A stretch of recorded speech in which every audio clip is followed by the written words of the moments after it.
Hi everyone, my name is Nicola Corti and thank you for being here. Today we're going to talk about, I have no idea what my app is doing. Mandatory slide about myself. So that's my Twitter handle. I work as an infrastructure engineer at Yelp. I'm based in Hamburg, Germany. I used to call myself like a community lover. I'm running a couple of Google developer groups and Kotlin user group, and those are my hobbies. So feel free to reach me out if you want to talk about something. And so yeah, I work for Yelp, but today I'm not gonna talk on behalf of my employer. So the talk that I'm going to give today is a little bit different than a pure technical talk. And also, like, it's late. It's 5:10 p.m. I'm pretty sure you saw a lot of other great talks today. I don't want to bother you so much with so much code. And we're going to try this little experiment. Today I'm going to talk to you about a little bit about my experience, little like tips and tricks that I learned during my work, and I hope you will find it useful for you. It's going to be about like that I have no idea what my application are actually doing. It's going to be about dependencies, and to make everything easier to understand, I try to make some metaphors. And given that I'm from Italy, I would really enjoy to make some metaphors that are related to food. So, if you're starting a new project, you probably are lucky enough to create a new Android Studio project from scratch. But maybe it could also happen that you join a company where a project already exists. So you have to onboard a code base. You need to get to know what you're dealing with. And especially for me, when I travel abroad, I really love to try pizza all around, but I really want to know what's inside. So I really want to get to know my pizza, or I really want to get to know my code base. So before I start a new job, I need to onboard. And how do you actually onboard? So how do you start eating your pizza? At Yelp, we have a really, really big code base, and I gotta say that onboarding it was not easy because you have millions of lines of code. So how do you start? Where do you start from? So the suggestion is when you have a big code base, start one byte at a time. Don't try to read the entire code base at once. It will probably be impossible.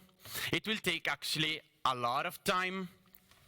And try to, as soon as you onboard on a big code base and you try to actually understand what the application is doing, try to start with small changes. There are probably some features that you can touch and do little some lines of code change and see actually how the application behaves. And if you're lucky enough to have tests, start from those also. Those tends to be a really great source of documentation that can help you understand actually what the application is doing. Also, you can't eat everything, really. I remember the first job that I started with, I said okay, so the first week I'm gonna read everything, just because I want to have the global understanding on what's going on. But then I joined Yelp, nearly 2 million lines of code. You can't just read everything. So forget about reading the entire code base unless you're working on libraries or small projects that allows you to they're small enough. And then try to understand your module boundaries. You're probably going to work on a feature or on something that is hopefully self-contained. Try to understand is that a Gradle module? Is that a Java package? Where are your borders? And once you understood those, try to understand how your module interacts with the core modules. Probably you're going to onboard with something that has MVP, MVI, clean architecture. There will be some repository. There will be some databases. Try to understand how your module interacts with that. And also, when you're onboarding and you really want to understand what's going on, sometimes you really want to tackle the tech debt. And what I suggest is you will onboard code bases that contains tech debts. Tech debts is basically everywhere. And don't try to change the code style. And what I mean by that is like, if you have like an application that contains both RX Java 1 and RX Java 2, and the company that you're joining is migrating from RX Java 1 and RX Java 2, it's probably not a great idea to migrate the first module that you're using for onboarding. So usually like you end up in situations like this, like, hey, looks like this file is using RX Java 1. I have to onboard, so I can also convert it to RX Java 2. Sounds like a great task for like a beginner. And then 2 hours later, you end up reverting everything because it was just so complicated. Probably is not the best thing to do when onboarding on new code bases. And yeah, another suggestion that I learned the hard way is when you're onboarding and you're really understanding what the application is doing, never trust appearances. And what I mean by this, like, I don't know, is this brand also in French, by the way, Dr. Edgar? Is it available in French? Yeah, okay. In Italy, kind of, although the name is different because for Italian it's hard to pronounce. Dr. Edgar, it's called Cameo. Anyway, so they have this nice frozen pizza. It's called pizza funghi. And I don't know if you ever tried, but it just doesn't look like the packaging. I think there are like 2 or 3 mushrooms if you're lucky. So never trust the packaging, never trust appearances. And what I mean by this is like in the code base, you will probably have functions like this, like is available. And maybe you're working on a module and that module is not available. So it returns false. And what I did when I onboarded one of my old projects, I said like, okay, so I will spend my first days like writing Java docs comments all around just because it's funny. So I said like, oh, this function will always return false because, I mean, come on. And then like at a certain point in time, that module actually becomes available. So someone will change it, and the comments will remain by that, and then one day you will find it, you will git blame someone, and you will realize that the guy that wrote the code is actually you. So never trust appearances, never trust comments. Like, they're great documentation, but they tend to move way slower than the code, so always cross-check the code because the real truth is there. So I assume now you onboarded on the code base, but you still have no idea of what application is doing. You still have no idea because sometimes there might be some like weird behavior or like things that is out of your control. And you want to make sure, especially like if you want to be healthy, you want to make sure that you go sugar-free. You want to make sure that you go bug-free. You want to make sure that you check every unexpected behavior of your application and you control them.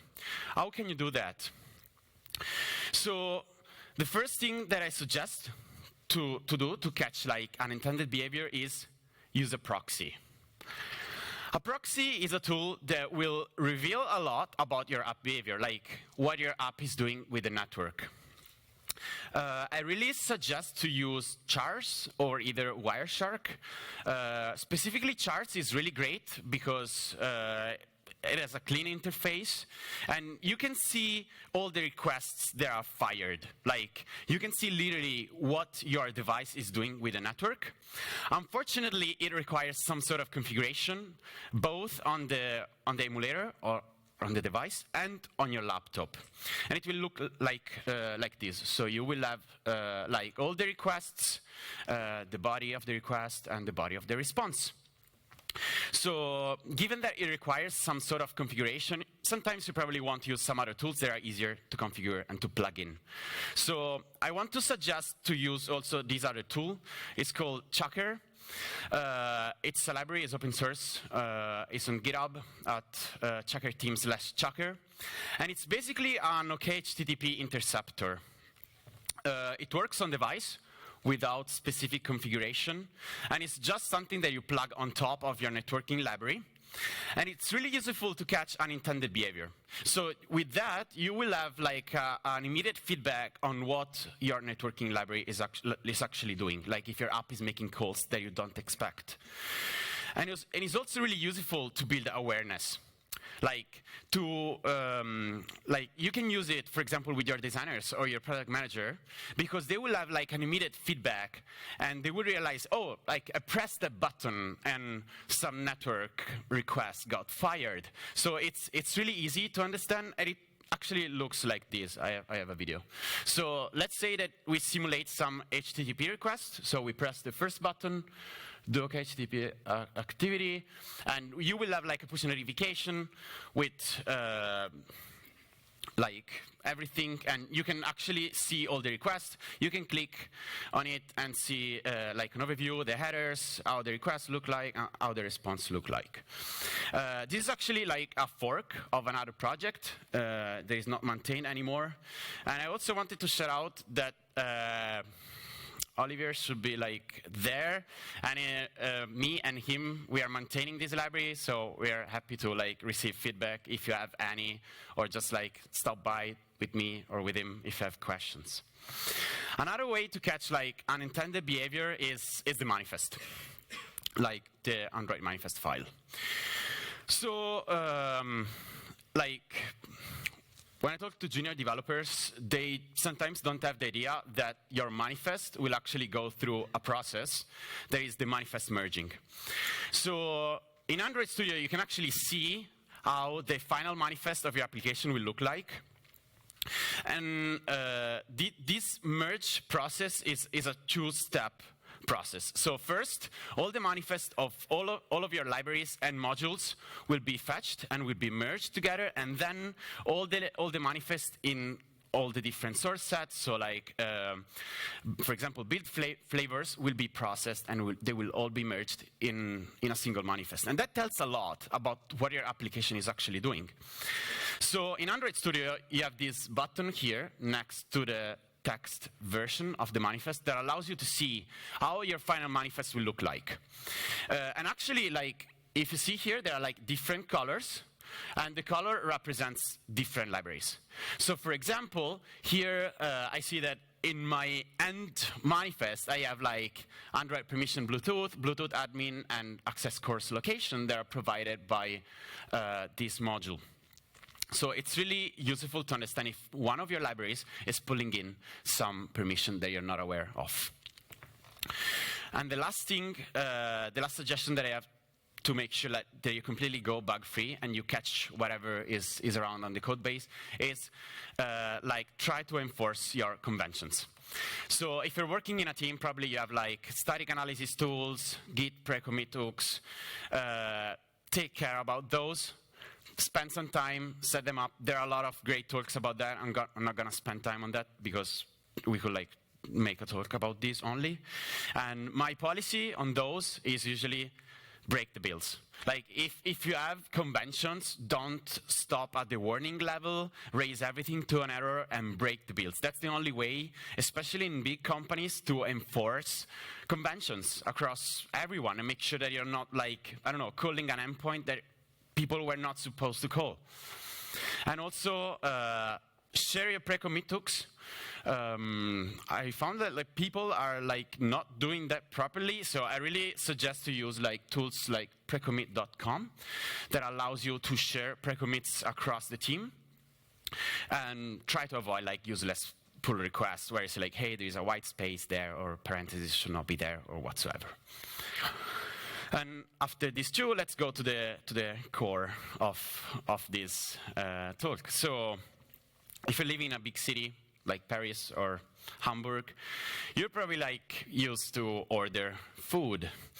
And if you're really picky like me, you really want to pay attention to what you order. Like you really want to watch out where you get your food from, and you really want to watch out your dependencies. You really want to see and understand where you get other code from. And unfortunately, or fortunately, nowadays on Android, we rely really strong on external libraries. So if you've ever been to Reddit, on this subreddit, there is Android Dev that I really recommend. If your Gradle build takes a lot of time, go there. It's really funny. There is this meme, and yeah, this like says, as a dev who learned Android from the very first Udacity course. I mean, like, I'm pretty sure you folks use at least once those classes. But I don't know if nowadays for opening a SQLite database, you still use a SQLite Open Helper. I hope for you use Room or something like more structured than the SQLite Open Helper.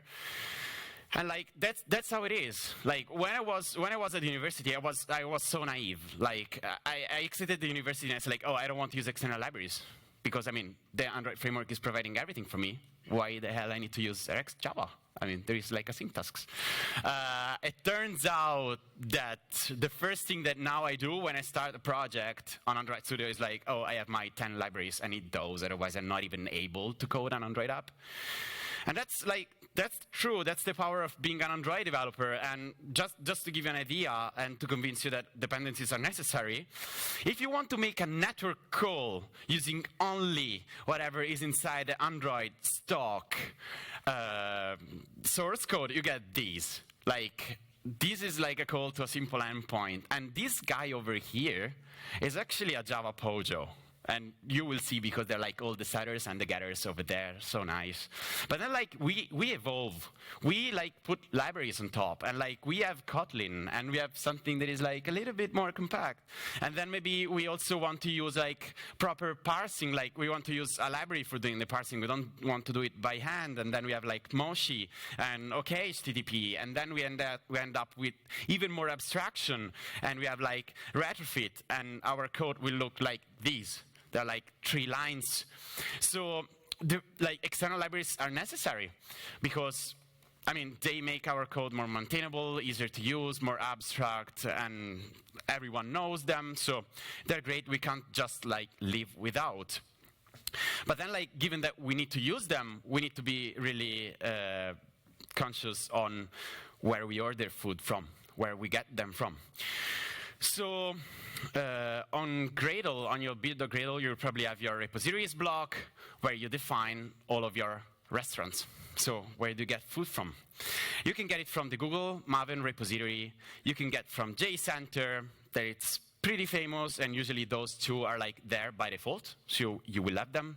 You can also specify like Maven Central. It's another repo. I really want to call out Jitpuck.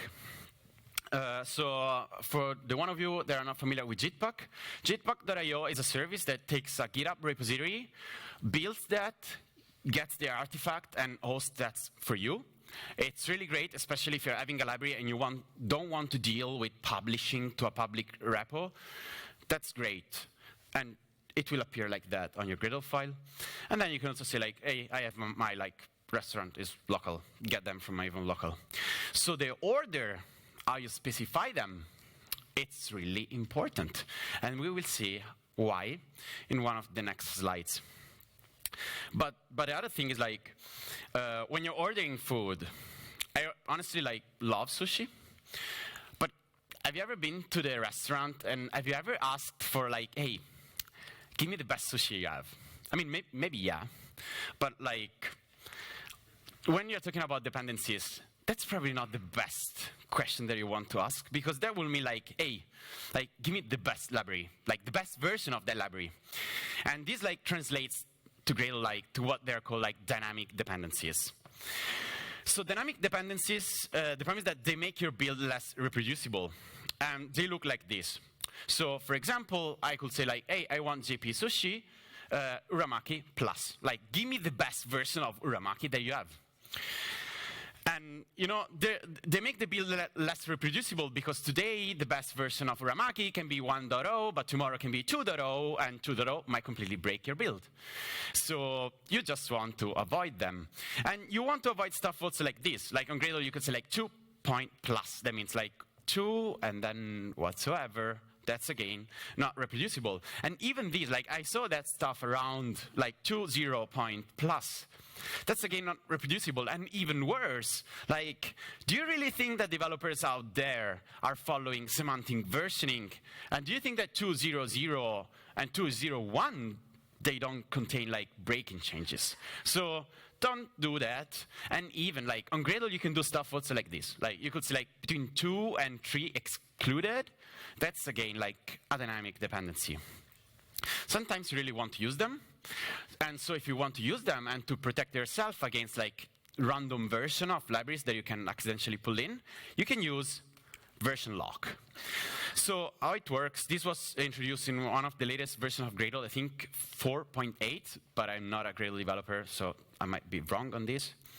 And so it works like this. On your dependencies block, you will say that you need Uramaki, and you want the latest version of it. Then you can specify in configurations.role in the resolution strategy that you want to activate dependency locking. So now if you try to call the dependency task and you call it with --write -locks, it will like call the dependency task, so you will see all the dependencies, and will do one extra thing. It will actually create this file. So inside the module that you call, like in this case I'm called inside app, you will have a Gradle folder and dependency locks. Over there you will find files that looks like this. So all the versions of all the libraries will be resolved in that specific moment. And in this case, we know that Uramaki, the best version of Uramaki that is available on the market, is 3.14.0. Great. So now those versions are frozen. They're like locked inside this file. And I can be sure that even if I have this plus over there, and this file is available in that folder, Gradle will pick that version, will not pick a next one. So what is the real power of this? The real power of this is that like I can then call this task, again, dependencies with --update logs and a regex. And this will make Gradle recheck the dependency, and if there is a new version of Uramaki, the version will be updated over there. So you can have your like Jenkins job that every night, every week, I don't know when, will run this task, and you will have this file committed.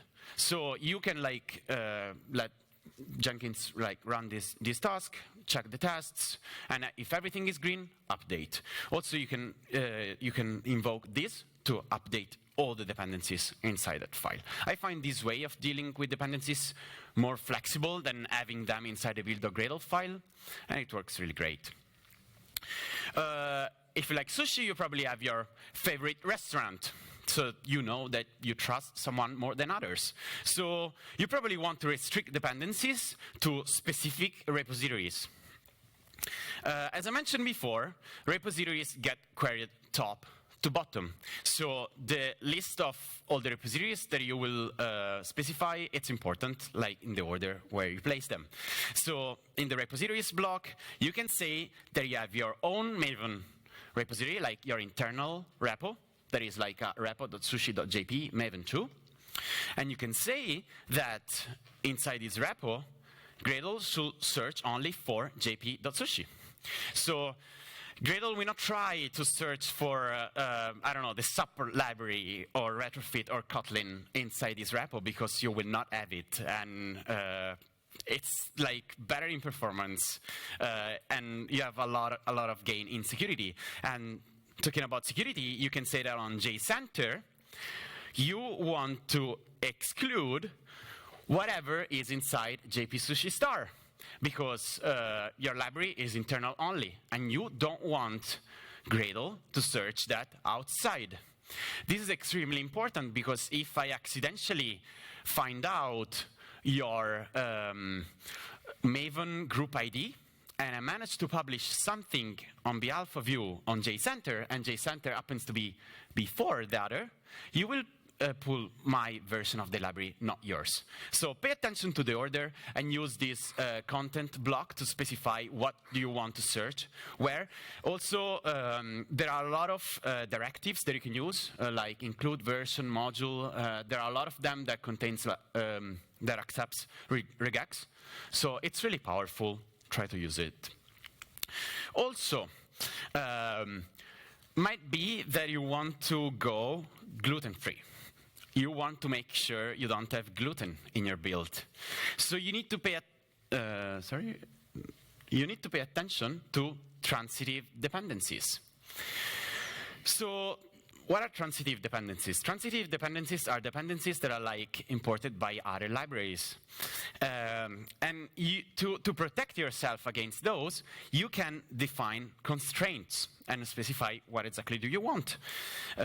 And what you can also do, like, I really suggest to leave a because message. Now we will see how, because that gives a little bit more of context on why you decided to specify a constraint. And also, pay attention to version resolution. We have like a couple of scenarios now to really understand how version resolution works. So let's say that for building your application, you need kite and sushi. There is like the go-go around sushi. I don't know, you call it in French. So you need version 1.0 of this. This, given that this is like the rolling sushi, it has a lot of dependencies, and you want to control them. So you can specify a constraint, and you can say that California should be at version 3.01, and sashimi should be at version 42. So what you're saying here is that, like, given that those implementations are inside these constraints, you say, like, I don't depend on those. But if for any reason they will be inside my dependency graph because someone else is pulling them, those are the versions that I want, 3.01 and 42. With a because clause, you can specify, like, I want California 3.01 because California 3.00 had gluten, and I want gluten-free sushi. And you can say that sashimi 42 is the best sashimi ever. What happens if someone else is pulling in a version of sashimi that is higher than 42? You can force it. You can say force equal true, and that is like the exact version of sashimi that will be used is that one. You can also force the version directly on the implementation dependency. So here, this will mean that I really want kite and sushi 1.00, and if another library is pulling in an higher version, never mind, I want that. And also, you can specify transitive equal false. So I don't recommend this, but this will give you like complete control over all of your dependency. What Gradle will do, it will like just pull this kite and sushi 1.00, but then if this kite and sushi needs Kotlin, like you will not compile because you really need Kotlin. So you need to specify like all the dependencies that you need. I talk about version resolution. So I want to stress out again that if you have kite and sushi 1.00, you can run this dependency task and see like all the dependencies, how they are resolved. So we have like sushi California and sashimi. But then what happens if sashimi pulls in California 3.02? 3.02 will override 3.01. That's okay, that's logical. But then what happens if both California and sashimi, they use guava? And what happens if sashimi uses guava 27.1 JRE and California uses guava 27.1 Android? Does anyone have an idea? Crash at runtime. No. So this the version that will be used is JRE. I mean, maybe could also crash at runtime. It depends on what you do with that. But the version that will be used is JRE because the version resolution is using the string compare of Java. And in this case, this string is higher than this one. So this string, like 27.1 JRE, will like have precedence on dash Android. So pay attention when you use libraries like this one that have like variants, like stuff like that in the version name, because you will end up in a situation like this one. To overcome this problem, I think Gradle 6 or one of the next version will come out with the notion of build variants, like at the Gradle level, that will support stuff like that. So you could say that I have Guava version 27.1, and the variant is JRE, and they will be resolved properly. But in this case, yeah, just pay attention to those scenarios. Then, like, when dealing with raw fish, you also want to pay attention to, like, health checks, and you want to make sure that the quality of the fish is great. So, like here, unfortunately, dependencies are somehow hard to verify. Like, we don't have great build tools to support the verification of dependencies. So if a dependency is providing the MD5 or a hash of the dependency, it will be checked. But the GPG signatures are completely ignored. So if any one of you ever published to Maven Central or to JCenter also, you probably know that you need to create a GPG keychain and you need to sign your artifacts because you will not be able to publish there. But then never mind, because those signatures are anyway basically ignored. And we will see how. So this is like a library on Maven Central, and you will see that, okay, there is a sources jar, there is the AAR for Android, there is a POM file and MD5, whatever, and then there are those ASG. Those are public signatures for the artifacts. So you could technically take my public GPG key and verify that I actually created those artifacts. The problem is that Gradle is not doing that for you. You technically will need to do that manually for every dependency, and no one does that. So there is an issue on the Apache issue tracker. And the idea is to eventually extend the POM file with some specification on the security. So the POM file is that file that contains all data dependency that your library will need. And ideally, at a certain point, we could have a verification block with the fingerprint and the tooling, Gradle and Maven should be adapted to use those kind of signature and verify them. So far, nothing is happening for this kind of stuff. So why I'm telling you this? I'm telling you this because I wanted to showcase a case that happened, I think, months ago. I would call it a confusing order. And yeah, what I want to, the takeaway that I want to give out of this is that what is on GitHub, what you find on GitHub is not necessarily what you will get when you write an implementation directive in your build.gradle. That's extremely important because I could just publish open source code and you will see that, you will be happy, okay, but then go on Maven and publish something that is completely different. Or that is so similar that will make everyone happy and the build will just succeed and then does extra stuff. So yeah, there were this thing that happened and this kind of it was actually a security attack, and this is called cross-build injection attack, or XBI. Unfortunately, if you search XBI Android nowadays, you will not find much on Google, so it would be great to have more material. And what actually happened? Malicious packages got uploaded on JCenter for famous libraries like Timber or Android audio recorder, famous libraries. And the problem is that the real Timber or the real Android audio recorder, they were uploaded on other repository like Maven Central or Jetpack. And because of some misconfiguration of build.gradle file, you will end up pulling the wrong dependency. So the case that I'm referring to is this one, a confusing dependency. It's a great blog post. I really invite you to have a look. So what was the case? Basically, there is this library, Android audio recorder, and that's the constructor. It takes the activity, and the only thing it does, it just retains the instance to the activity. And that's pretty innocent. Looks obvious. And if you go on GitHub, that's actually the real code.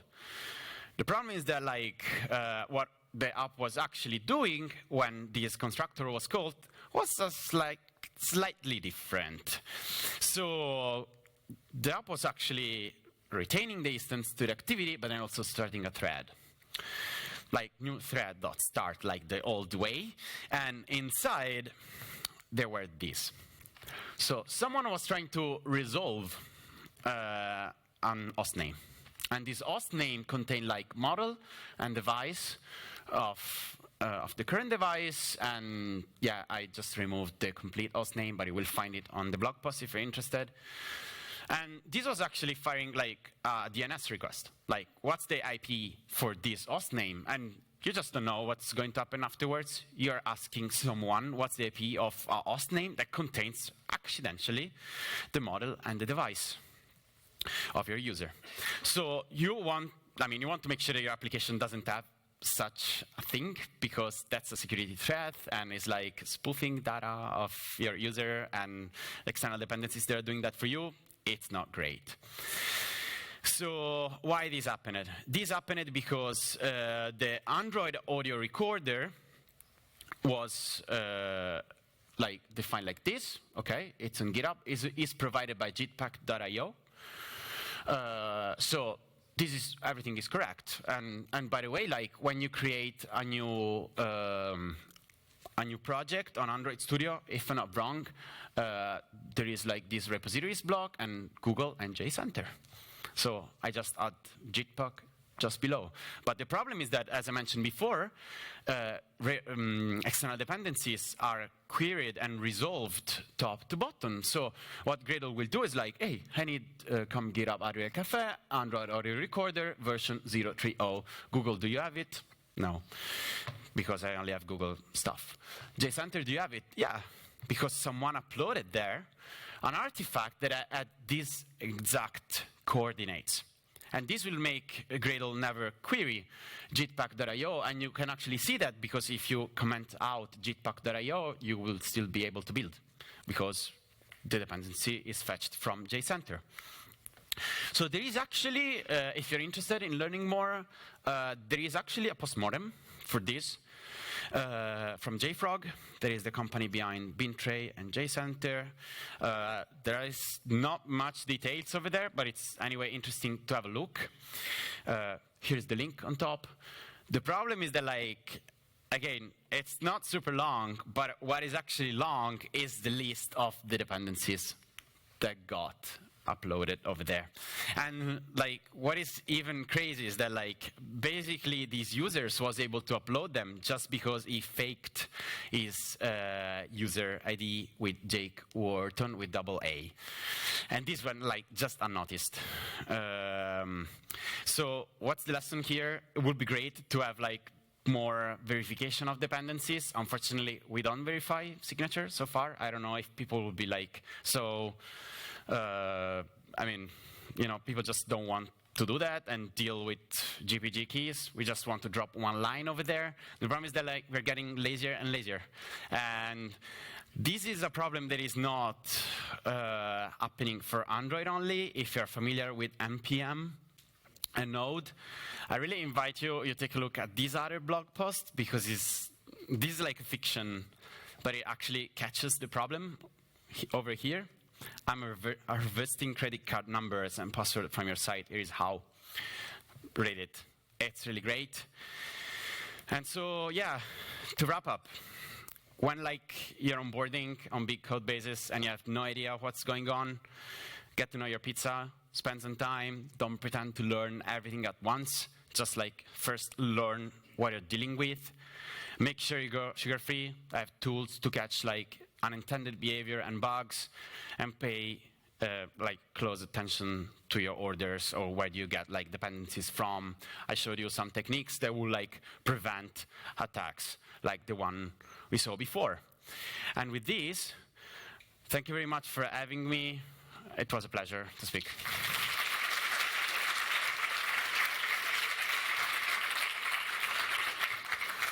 I think I have 1 minute for one question, or you can like reach me out afterwards.